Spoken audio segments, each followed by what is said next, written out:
Big boss Malayalam season 6 ഏറ്റവും strong മത്സരാർത്ഥികളിൽ ഒരാളാണ് serial താരം അപ്സര രത്നാകരൻ.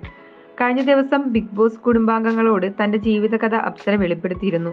അതിനിടയിൽ പരാജയപ്പെട്ട ആദ്യ വിവാഹത്തെക്കുറിച്ചും അപ്സര സംസാരിച്ചിരുന്നു. ക്രൂരമായ മർദ്ദനങ്ങൾ ആദ്യ ഭർത്താവിൽ നിന്നും നേരിടേണ്ടി വന്നതുകൊണ്ടാണ് ആ ബന്ധം അവസാനിപ്പിച്ച് രണ്ടാമത് വിവാഹിതയായതെന്നാണ് അപ്സര പറഞ്ഞത്. എന്നാൽ അതല്ല സത്യമെന്നും അപ്സര ഇപ്പോഴത്തെ ഭർത്താവ്, അതായത് താനുമായി കുടുംബജീവിതം നയിക്കുമ്പോൾ തൊട്ട് പ്രണയത്തിലായിരുന്നുവെന്ന് വെളിപ്പെടുത്തിയിരിക്കുകയാണ് ആദ്യ ഭർത്താവ് കണ്ണൻ. കൊറിയോഗ്രാഫറായ കണ്ണൻ സ്വന്തം യൂട്യൂബ് ചാനലിലാണ് തന്റെ ഭാഗം വിശദീകരിച്ച് വീഡിയോ പങ്കിട്ടത്. അപ്സരയുടെ പേര് പറയാതെയാണ് കണ്ണൻ വീഡിയോയിൽ സംസാരിച്ചത്. ആളുകൾ എന്നെ ക്രൂരനായി കാണാൻ ഞാൻ ആഗ്രഹിക്കുന്നില്ല. ഈ വീഡിയോ ആരെയും വ്യക്തിഹത്യ ചെയ്യാനല്ല. എനിക്ക് സമാധാനത്തോടെ ഉറങ്ങാനും ഉണരാനുമാണ് ഈ വീഡിയോ ചെയ്യുന്നത്. നാളെ എനിക്കൊരു ലൈഫ് വേണമെന്ന് തോന്നുമ്പോൾ ബുദ്ധിമുട്ടുണ്ടാവാതിരിക്കാനാണ് ഈ വീഡിയോ. ആളുകൾക്ക് ക്ലാരിറ്റി വരണമല്ലോ. എൻ്റെ ജീവിതം എനിക്ക് നോക്കിയേ പറ്റൂ. ആ മത്സരാർത്ഥി പറഞ്ഞതിൽ എത്രത്തോളം സത്യമുണ്ടെന്ന് അറിയിക്കാൻ കൂടിയാണ് ഇത് ഇപ്പോൾ പറയുന്നത്. എന്നെ അവൾക്ക് ഇഷ്ടമായിരുന്നു. ഞങ്ങൾ ഒരുമിച്ച് ജീവിക്കാൻ ആഗ്രഹിച്ചിരുന്നു. അതുകൊണ്ടാണ് ഞങ്ങൾ വിവാഹിതരായത്. ബിഗ് ബോസിൽ ആ മത്സരാർത്ഥി പറയുന്നുണ്ട്, ഞങ്ങൾ കുടുംബജീവിതം നയിച്ചിരുന്ന സമയത്ത് ഷൂസ് ഇട്ട് ചവിട്ടി ബെൽറ്റ് വെച്ച് അടിച്ചു എന്നൊക്കെ. അതുകേട്ട് എനിക്ക് ശരിക്കും ദേഷ്യവും സങ്കടവും വന്നിരുന്നു.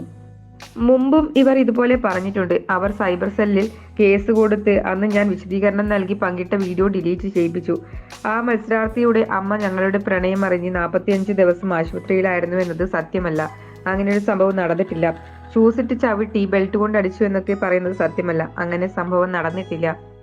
ഞങ്ങൾ തമ്മിൽ പ്രശ്നം നടന്ന സമയത്ത് മറ്റുള്ളവരോട് ഇതെല്ലാം ഈ വ്യക്തി പറഞ്ഞു നടന്നിട്ടുണ്ട്. നേരത്തെ കസേര മാറി മണ്ടിക്കടിച്ചുവെന്നും പറഞ്ഞു നടന്നിട്ടുണ്ട് ഈ വ്യക്തി. പിന്നെ ഞാനുമായി ബന്ധത്തിലായിരിക്കുമ്പോൾ തന്നെ ഇപ്പോൾ വിവാഹം കഴിച്ച വ്യക്തിയുമായി അഫെയർ ആയിരുന്നു. അതുകൊണ്ട് തന്നെ ഈ വ്യക്തിക്ക് ഒരുപാട് മാറ്റങ്ങൾ ഉണ്ടായി. അന്നൊന്നും ഇവരുടെ ബന്ധം എനിക്കറിയില്ല. ഈ വ്യക്തി ഇറങ്ങിപ്പോയതല്ല, എന്നെ വഴിയിൽ കളഞ്ഞിട്ട് പോയതാണ്. ഞങ്ങളുടെ വിവാഹ വാർഷിക സമയത്താണ് ഞാൻ ഈ വ്യക്തിയുടെ ഫോണിൽ അവർ ഇപ്പോൾ വിവാഹം ചെയ്തിരിക്കുന്ന വ്യക്തിയുമായുള്ള മെസ്സേജ് കാണുന്നത്.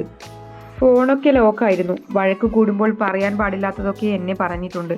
എൻ്റെ വിദ്യാഭ്യാസത്തിനെ കുറിച്ച് പറഞ്ഞ് ആ വ്യക്തിയുടെ ഫാമിലിയുടെ മുന്നിലിട്ട് നാണം കെടുത്തി. വീട്ടിൽ നിന്നും അന്ന് ആ വ്യക്തി എന്നെയാണ് ഇറക്കിവിട്ടത്. അന്ന് ഞാൻ ബസ് സ്റ്റാൻഡിലാണ് സമയം ചെലവഴിച്ചത്. 3 ദിവസം കഴിഞ്ഞാണ് തിരികെ വന്നത്. പുള്ളിക്കാരിയുടെ ചേച്ചി വരെ അന്ന് എന്നോട് സംസാരിച്ചതോടെ ഞാൻ ഇറങ്ങിപ്പോയി. എൻ്റെ വീട്ടിൽ നിന്നും പോയപ്പോൾ ആ വ്യക്തിയുടെ കുടുംബം കൂട്ടാൻ വന്നിരുന്നു. അല്ലാതെ ഒറ്റയ്ക്കല്ല പോയത് എന്നാണ് കണ്ണൻ പറയുന്നത്.